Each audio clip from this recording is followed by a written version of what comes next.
Hello and welcome YouTube. My name is Bailey and I'm a developer who is currently working on a game that I'm here to talk about today in the first part of the devlog series to do with its development. I'm working with a small team of people who are all just doing this as a side hobby, and we decided we wanted to create a very story-driven game with an action combat system, and we wanted to change the way that story-driven games typically are made in the genre of having a decision-based game that changes the outcome of the final game. But then again, we wanted to change that by moving away from a narrative-based decision-making system to a very passive, all of your game decisions matter, changes the story kind of gameplay. So we're building this game in the Unity engine just because it was easy to learn. I'd already done a little bit of work with it, and it's pretty versatile and has quite a powerful API, so we wanted to use that.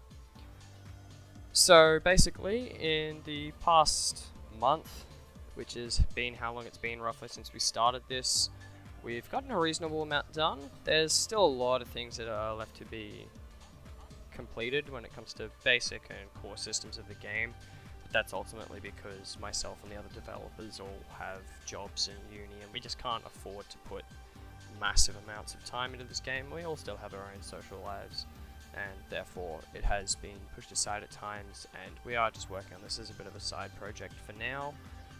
So let's get into what we actually did. So as a team, basically sat down and fleshed out the basic idea for the game and a concept for the story and what the story is actually about, to which I'm not going to release any information at this current point in time because I'm hoping to create a lot of that as a bit of a how do I put this, as like a surprise when you play the game. And ultimately I'm looking at this devlog just showing the physical progress of the game and its core systems and how those systems are developing over time. My goal as a developer is that hopefully by the difference between the first and the final devlog when we release the game, that there will be quite a significant difference in the way that the game works. I'm hoping that all the systems that get built constantly being redone and go through constant iterations to be improved. As you can see in the video here, the system I was actually working on here was the basic health system. So I originally, when we started working this in the first maybe 2 weeks, I wrote a basic health system that was not optimized for the sort of game we were trying to create. It was just based off a lot of how do I put this, like just formats that were pre-existing, which I used to try and create the system, and we were just working on then getting that working, and then now I've used the basic principles of those systems and I've redone them to suit our own needs to create a completely custom health system, which includes health, armor, mana, and various other stats we're going to be adding in later if need be.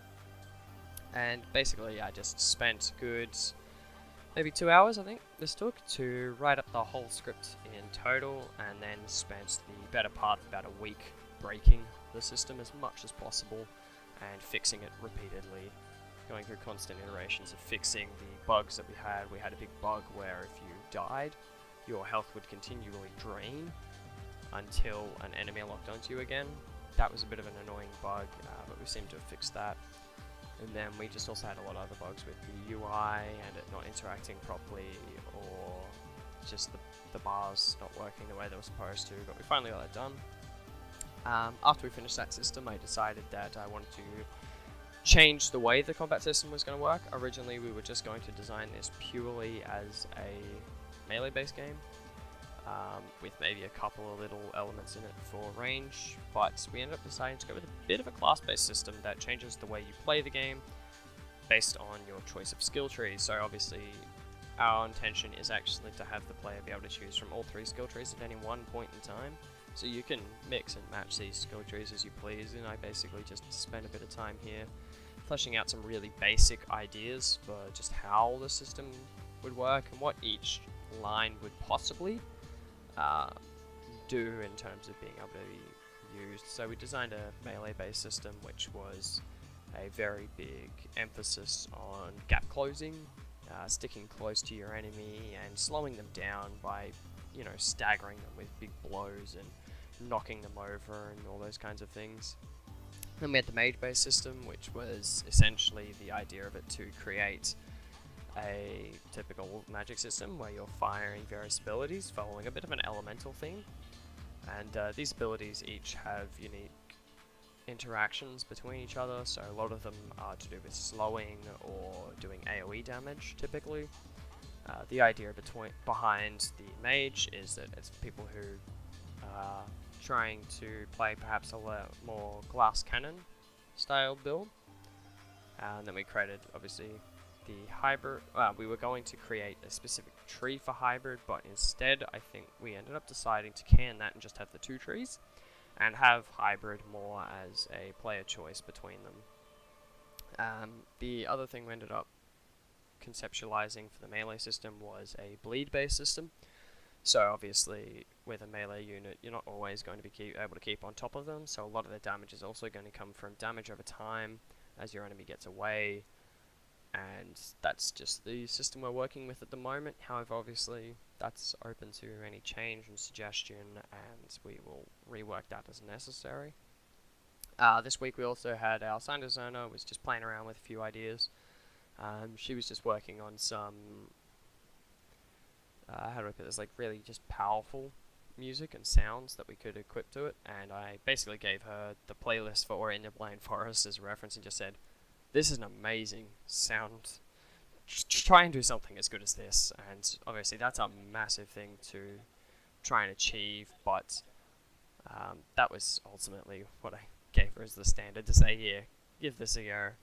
So she's currently working on that and seeing what she can do with that. And another thing you'll notice is this game uses very basic visuals. Right now we don't really have anything that's like fantastic about it in terms of visuals. Just got some like post-processing, bit of grass and some trees, and the trees don't even match. We've got different styles.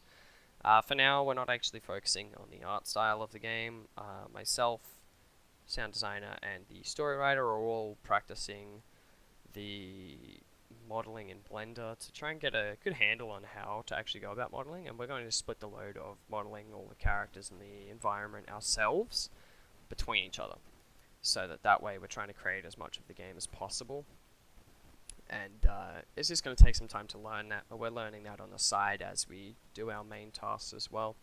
So that's something else you'll notice here. You'll see the big white dude on the big white pad. He was somebody who I was playing with, creating as like a troll. Haven't given him any textures yet, but I just wanted to get used to the basic modeling of his mesh, and just seeing what that looked like in the Unity world in terms of scale and all those kinds of things. But here you can see was the first attempt at creating a fireball. I had a lot of problems with this, and I ended up just finding out that it was a lot to do with the this if statement here. That's the get key down F. It basically would run once because you would press the key once, but I was finding that for whatever reason, it wasn't, the object that was creating wasn't moving towards the mouse, and the reason for that was because it would only be moving when you were pressing F. And that was really buggy because of that. I later on moved that statement out and ended up fixing that bug, and I've got the fireball moving now. And so now I'm just working on the collision and trying to get that very accurate, because it seems to be very hit and miss at the moment for when it detects collision. But that's currently this month's worth of work, so hopefully in the next devlog you'll see the progression with that and hopefully a fixed system. But this was just me getting used to the way raycasting works and learning that system, because like I said, I've done a little bit of coding with Unity, but there's still a lot I have to learn. And so I'm learning as I'm going, and I'm hoping that that's a great experience and that I would be able to develop those skills as we go. Because obviously there's a lot going on in the background in terms of making this.